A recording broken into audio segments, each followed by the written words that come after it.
रोशनी, अब तेरी शादी की उम्र हो चुकी है। सब तेरे लिए लड़का देख रहे हैं और तू है कि 8-9 बजे बिस्तर से उठ रही है। मम्मी, क्या आप भी सुबह सुबह ज्ञान दे रही हो? सोने तो दो कम से कम। क्या करें, अब तेरी हरकतें ही ऐसी हैं। चल अब बिस्तर छोड़ और मेरे साथ खाना बनाना सीख। ना, मैं नहीं बना रही खाना वाना। आप प्लीज जाइए ना यहाँ से। रोशनी की बातों से निराश होकर निशा वहाँ से चली जाती है। निशा, तुम रोशनी को घर का कामकाज क्यों नहीं सिखाती? अगर यही हाल रहा फिर तो 2 दिन में उसके ससुराल वाले उसे यहाँ छोड़कर चल देंगे। मैं तो बहुत कोशिश करती हूँ उसे घर की जिम्मेदारियां सिखाने की, लेकिन वो मेरी सुने तब ना। आप तो जानते ही हैं ना कि वो कितनी जिद्दी है। हमें निशा के लिए एक ऐसा लड़का ढूंढना होगा जिसका भरा पूरा परिवार हो। सास ससुर से लेकर जेठ जेठानी देवर ननद सब हो। यहाँ ना सही, लेकिन शादी के बाद उसे वहाँ अपनी जिम्मेदारियों का एहसास जरूर होगा। कुछ दिनों के बाद रोशनी का परिवार उसके लिए लड़का देखना शुरू कर देता है और एक दिन चिराग नाम का लड़का रोशनी को देखने अपने परिवार के साथ उसके घर पहुंच जाता है। देखिए भाई साहब, मैं पहले ही आपको बता देती हूँ, हमारा परिवार बहुत बड़ा है, इसलिए अगर आपकी लड़की हमारे घर की जिम्मेदारियाँ बिना ना नुकुर के उठा सकती है तभी हम ये रिश्ता पक्का करेंगे। अरे ये भी कोई बोलने वाली बात है बहन जी। हमारी रोशनी आपके पूरे परिवार को बैठे बैठे खिला सकती है। इतनी जिम्मेदार है मेरी बेटी। अगर ऐसी बात है फिर तो हमें इस रिश्ते से कोई आपत्ति नहीं है। तो फिर चट मंगनी पट ब्याह के बारे में क्या ख्याल है? हाँ हाँ बिल्कुल, शादी में देर किस बात की। 3 हफ्ते बाद ही शादी का शुभ योग है। अगर आपको कोई दिक्कत ना हो तो हम इनकी शादी भी 3 हफ्ते बाद ही करा देते हैं। अरे हमें इसमें कोई परेशानी नहीं है। इस तरह दोनों परिवारों में शादी की तैयारियां शुरू हो जाती है और कुछ ही दिनों बाद रोशनी की शादी चिराग से करा दी जाती है। शादी के बाद, बहू, इनसे मिलो। ये है तुम्हारी दादी सास, ये बड़ी सास और बड़े ससुर, ये तुम्हारे जेठ, ये जेठानी, ये दोनों तुम्हारे देवर और ये इस परिवार की सबसे छोटी बेटी सिमरन, यानी कि तुम्हारी ननद है। परिवार में इतने सारे लोगों को देखकर रोशनी का सर चकरा जाता है। वो अपना सर पकड़ लेती है और मन ही मन सोचने लगती है, हे भगवान, ये किस जन्म का बदला लिया है आपने मुझसे? मैंने क्या बिगाड़ा था आपका जो आपने मुझे ऐसा परिवार दिया? बेटा, किस सोच में पड़ गई तुम? और कितने लोग हैं आपके परिवार में? बस हम इतने ही लोग हैं बेटा, ज्यादा लंबा परिवार नहीं है हमारा। अब इससे लंबा और कितना बड़ा परिवार होगा आपका? ये ससुराल कम चिड़ियाघर ज्यादा लग रहा है। कुछ कहा क्या तुमने बेटा? नहीं मम्मी जी, वो मैं बहुत थक गई हूँ, तो क्या अब मैं सोने जा सकती हूँ? हाँ हाँ, क्यों नहीं बहू। चिराग, बहू को अंदर कमरे में लेकर जा। जी माँ। चिराग रोशनी को अंदर कमरे में लेकर जाता है। चिराग, मुझे यहाँ नहीं रहना, मुझे अलग रहना है।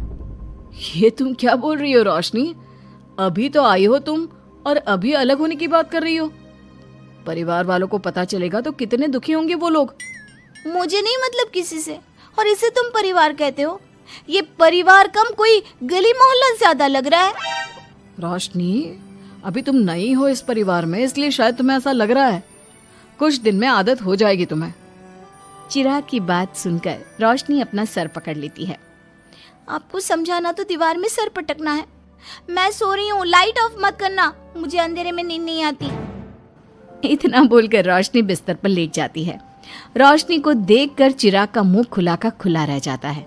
वो भी पैर पटकते हुए बिस्तर के दूसरे कोने में अपना मुंह मोड़कर सो जाता है। अगले दिन,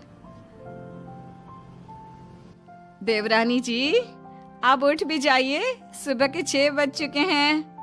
सोने दो ना मम्मी, क्यों परेशान कर रही हो? देवरानी जी, मैं आपकी मम्मी नहीं जेठानी हूँ। सुबह सुबह क्या मजाक है मम्मी? इतना कहकर रोशनी अपनी आंखें मसलते हुए उठती है और अपनी जेठानी को देखकर चौंक जाती है। दीदी, आप यहाँ? पिछले 1 घंटे से तुम्हें उठा रही हूँ, लेकिन तुम हो कि अब उठ रही हो। लेकिन अभी तो सिर्फ 6 बज रहे हैं, आपने मुझे उठाया क्यों? वो इसलिए क्योंकि आज तुम्हारे इस घर में पहली रसोई है, तो खाना आज तुम्हें ही बनाना होगा ना। क्या? मुझे पूरे मोहल्ले के लिए खाना बनाना पड़ेगा?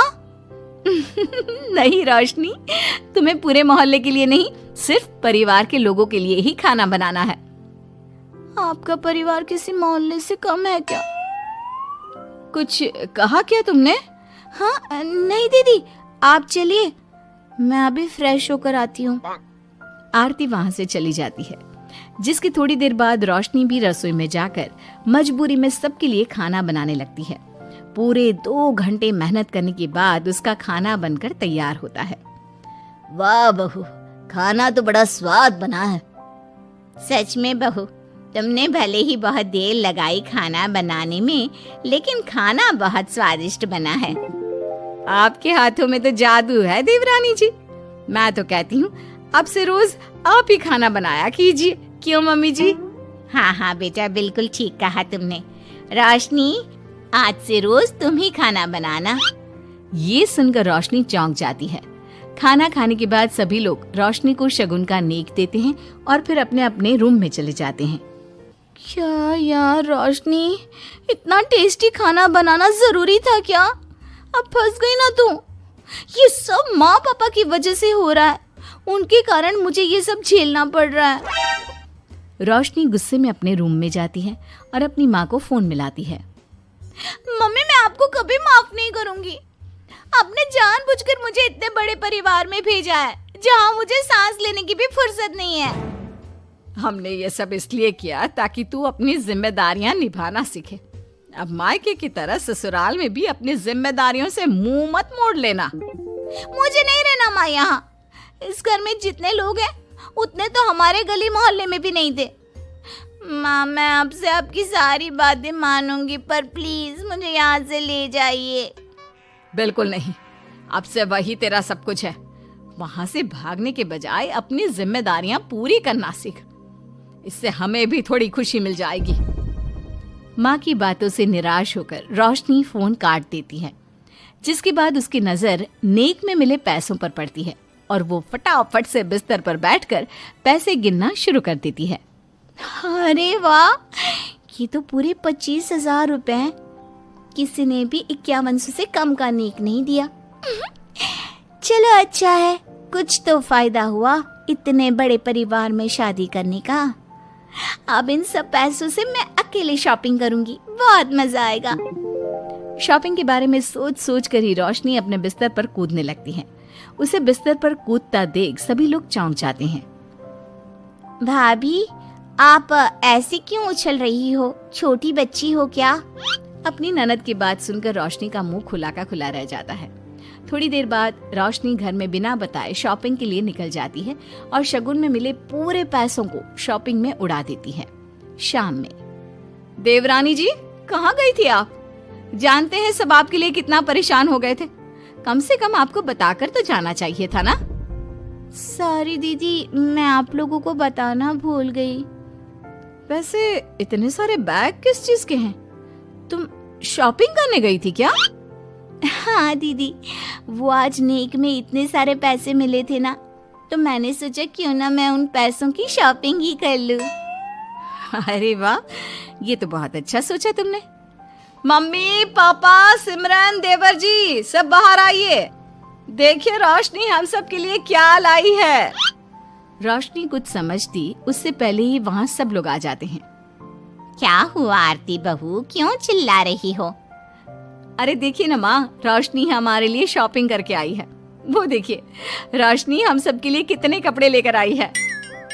आरती की बात सुनकर रोशनी के पैरों तले जमीन खिसक जाती है। उसके मुंह से एक शब्द तक नहीं निकलता। सच में भाभी, आप कितनी अच्छी हो। बेटा, हम सबके लिए तुझे खरीदारी करने की क्या जरूरत थी? अभी तेरी नई नई शादी हुई है, तुझे अपने लिए लेना चाहिए था ना। एक काम कर, ये सारे कपड़े तू ही रख ले, किसी को कुछ देने की जरूरत नहीं है।